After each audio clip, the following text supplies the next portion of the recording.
Everyone, my name is Jovita and I'm from grade 9. My domain here is mythology. I'm Shania, I'm from grade 9 too, and even I'm working on mythology. My name is Amara and I'm from grade 9 too, and my domain is arts. My name is Anoy and I'm science.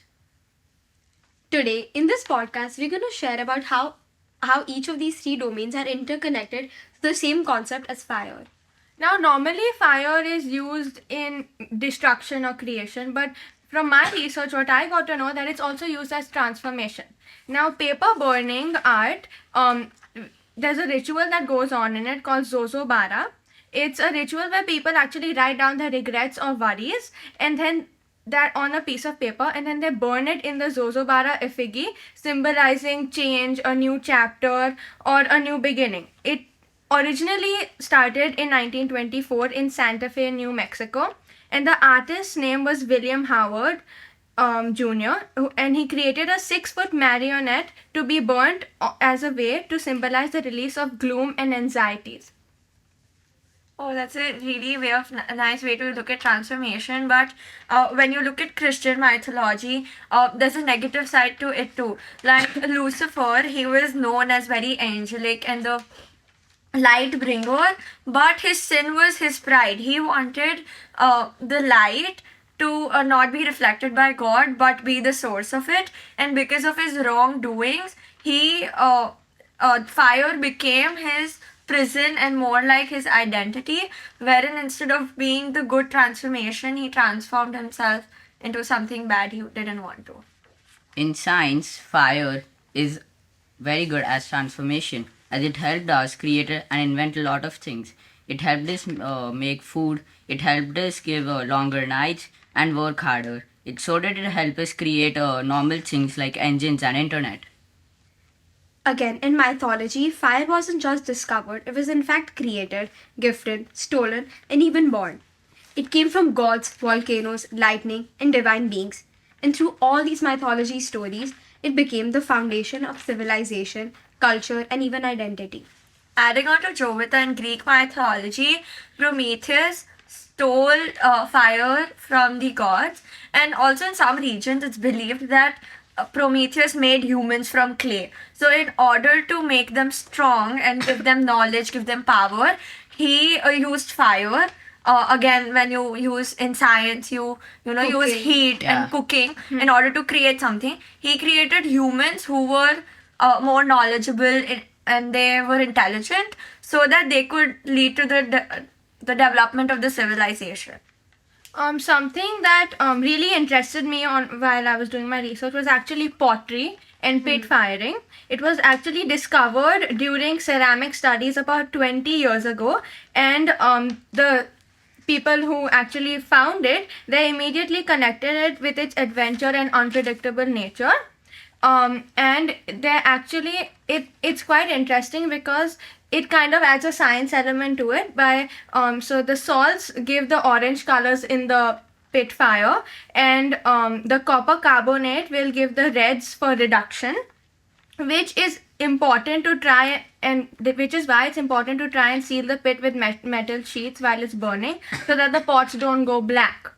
So I think science was actually quite That's a smart way to look at it.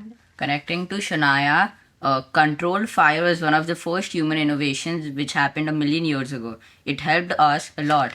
It helped us change the world. And it really was an important role in mythology too. There was a god of fire. I can't get the name right, I can't pronounce it, but he was known for how he could control fire and build armors and buildings and sculptures, and he was really good with it, and that's how he was really known for his artistic creativity too. I think again going back to mythology, in Slavic mythology, Swarog, who was the celestial force who was operating the world, he used metalwork and blacksmithing to create weapons and even irons and carvings. And I think that's connected to art. When I also looked into glass blowing, I saw that fire is actually used to unite people and actually include them, which is quite crazy because when I first researched about glass blowing, I saw that it started in the 1980s to the 1990s. And for women, it reflects developments with the medium as an art, as because it was 2 or 3 decades after studio glass concepts were being implemented. They used fire to manipulate thin rods of glass, and the artist Emily Williams created delicate sculptures of organic life forms. Coming to the part where I said inclusion is a pivotal part, this technique has intrigued artists since ancient Rome and Egypt. And today, viewers of the show on Netflix, Blown Away, are able to gain access to glass blowing and see how it's being done, which is kind of like therapy to them and helps to unite people. And I think it's an amazing way on how that's used, and I would have never thought of that. Again, going back to your point as inclusion, even in Hawaiian mythology, Peel, who was the creator of fire, she was a land creator. There used to be hula dances where they used to represent fire, symbolize fire as strength and power. So I think that was an amazing thing, and I got to know more about it. Connecting to mythology, volcanoes would erupt in the Hawaiian coast, which created new lands and helping people come together. Yeah. Adding on to what Amara said about fire being a way for everyone to include each other and be inclusive. However, in Polynesian and again Greek, it's a very different way to look at it, because the gods and the humans usually fought for fire, and it was believed whoever had it was more powerful. And even in Greek mythology, the cruelest punishment given was to Prometheus by Zeus, and that was something recorded in history which is really cruel, just because they wanted power. So it unites people, at the same time it's very destructive. Adding on to Shania, talking about the whole power aspect and the strength aspect, while doing pottery, when we actually like make the clay and shape it into the shape that we want, we put in the pit fire, and it's actually really good because when you put fire around it, actually makes the clay stronger and rigid, which I never looked at the aspect that it can actually make something stronger. I only focused on the destruction part, so this was something new that I understood. Connecting to things that a fire makes things stronger, fire helped us make metal tools, which helped us a lot in the evolution. Yeah, metalwork and blacksmith. Yeah, I believe it has helped a lot to develop our scientific things too, whether it's cooking food or maybe the scientific reactions. Again, going back to the volcano eruptions, I think Peel, who took fire, it has a really scientific effect, because the volcano, it creates a new crust on the earth, and again the volcano eruption, the whole reaction takes place in it. Not only just creates new lands, but it also again disrupts the other homes which are there. Now that Amara has said that it unites people and and even Anya mentioned it creates, and I've mentioned that it also destroys, what do you guys really think? Is it does it more symbolize more of creation or destruction? I feel like in my domain, something needs to be destroyed to create something. Using the same example of pottery, you actually need to use the clay, and there's this tradition where you actually break the pottery to remove your impurities. Yeah, to remove your negative energy. Yeah, negative energy. Which I felt like was really surprising. I never knew that. I thought it was only with the Greek plates that they do it, but I found out it was with pottery also. But I found it kind of confusing because they put in that effort to make it, but it actually matters to them because they made it and they shattered it by themselves. I think it symbolizes a lot of regrets or worries going away, which has also helped with mental health. I think in my domain, art, fire is a creator, as it helped a lot in the evolution, creating engines, internet, helping humans eat food, and even making metal work, which helped us evolve so much. Again, for mythology, in order to create something, there has to be destruction done beforehand. Because again, if I look at all the other mythology stories such as Hindu, Greek, Hawaiian, Slavic, it's all coming to one conclusion, saying that in order to create something, there has to be something destroyed first. While researching, I came across an interesting fact, which was about the Japanese mythology. So there was this goddess of creation, and she gave birth to the god of fire, and he was so hot when he was taking birth that he destroyed his own mother. So the curse was that his own mother and the goddess of creation died. But the good way of it to look at it was that there was a gift that other gods were born from the wounds she had, like mountain, water, and all of that. So again, in order to create something, something has to be destroyed, and how fire can be both a gift and a curse. I feel adding on to that, not only, I feel from my perspective that something needs to be destroyed to create something, but it also depends on how you actually use the fire. So in my case, it actually makes something stronger, which symbolizes strength. So I feel like that also makes a big difference. Connecting to Amara, I think we need to destroy something to create, because if we wouldn't have destroyed the copper we found, we wouldn't have a tool works which would have helped us evolve so much. Agreed. And even adding on to her, if you take real life examples too, like take AI for an example, it's the way you use it. We believe that now it's taking over humans, and students are misusing it to complete their assignments. But then if you really use it the right way with the right prompt engineering, it can really help us. I think that's where the main question arises.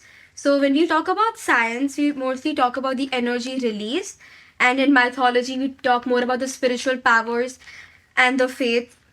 So do you think these two ideas are more similar than we think they are? Because, yeah.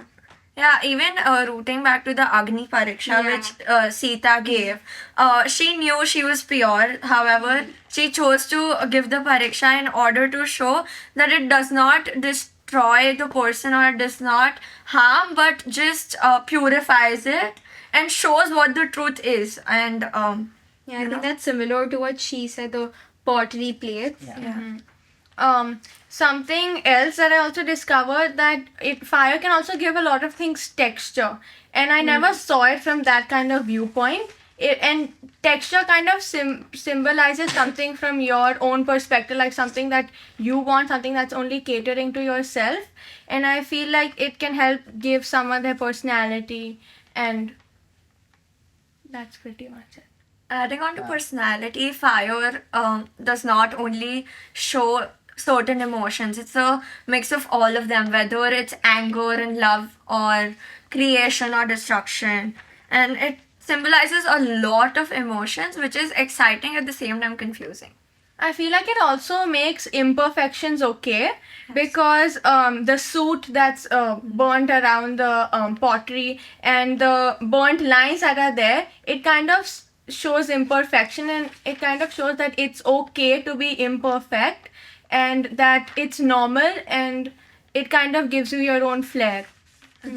Connecting to art, fire has also helped create like popular fire paintings, which are currently still very modern, and they have a lot of creating freedom. Again, fire, the flames, and it really ignites your emotions too.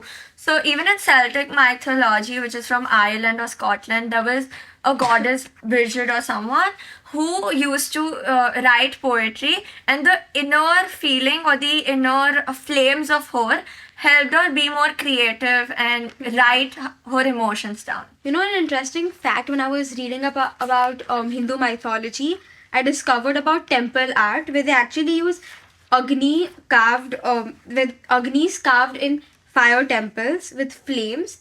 So I think that was an interesting fact that I looked into. I wanted to ask like a question, because can you tell me something from your domain that changed the way or the perspective that you saw fire from? Anyone? I think earlier, again in mythology, I found fire as destruction, because I always thought it's again just like burning and just used just to take away all the impurities. But then again, now that I've done my research, I've looked into other mythology stories, I've realized that it's also used a lot as creation. Again, going back to Hawaiian mythology, Slavic, Hindu, Greek, this in order to create something, you have to destroy something. It So really broadened Yeah. our horizon. Yeah. so that's my perspective that has changed. Also, we've always seen fire in science, just like an element, or even we've heard about forest fires and everything. Reactions. We've seen fire in real life, but we actually never saw the metaphorical meaning and the symbol it can really hold, whether it's knowledge, creativity, power, Transformation. everything. It's all in one. Like there are different ways you look at it, and that's what makes it beautiful. So I really liked this conversation, and it helped me realize that fire has dual identities, whether it's creation versus destruction, gift versus curse, death versus rebirth through phoenix, or even anger versus love. It can show two different sides of the coin. It depends on the way you look at it, and depends on the way the storyteller tells you the tale of it. And it's really beautiful. I understood that fire is just not a flame, it's transformation, as it has helped us a lot. Yeah. I understood that it actually shows a new, different perspective or a side to things that I wouldn't have seen before. So that's something that I really learned from this experience, and I really enjoyed it. Yeah, I thought same point. Okay. Thank Thank you. you.